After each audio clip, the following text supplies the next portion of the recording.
Hi everyone, I'm Karen MacNeil, author of the Wine Bible and editor of the digital newsletter Wine Speed. Every century, every place has its legendary vintages. Think 61 and 85 Bordeaux, for example. Well, here in the Napa Valley, we've just had one of those spectacular vintages.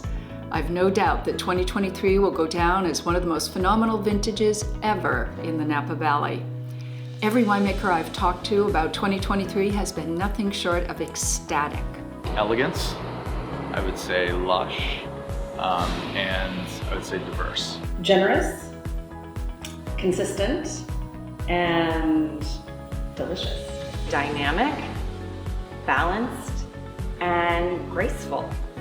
Vibrancy in the whites and depth in the reds, what we're seeing in Carneros. Complex but fresh, lively, age-worthy. Although a small place, just 30 miles or so long, Napa Valley is extraordinarily diverse with hundreds of soil types, altitudes that range over nearly 2,000 feet, plus every aspect and contour imaginable. Not surprisingly, the nature of most vintages depends on where the vineyard is.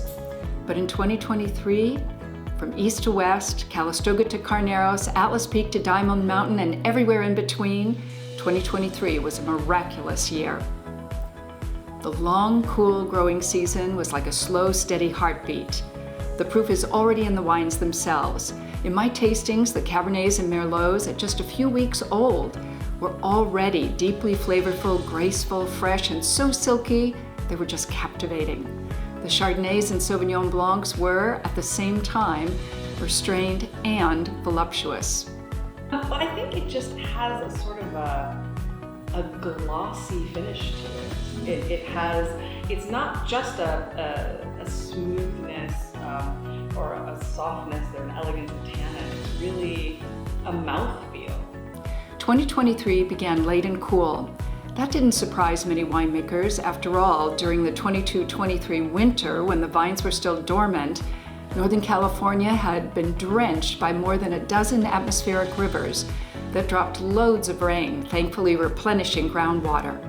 As the spring rolled into the summer, the weather stayed cool.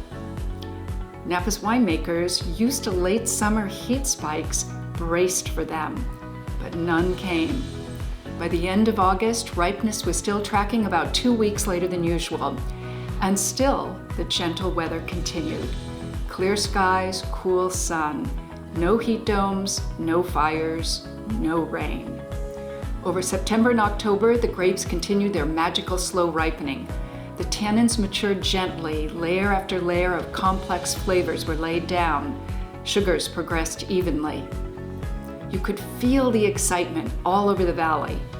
When was the last time Napa grapes were picked in November?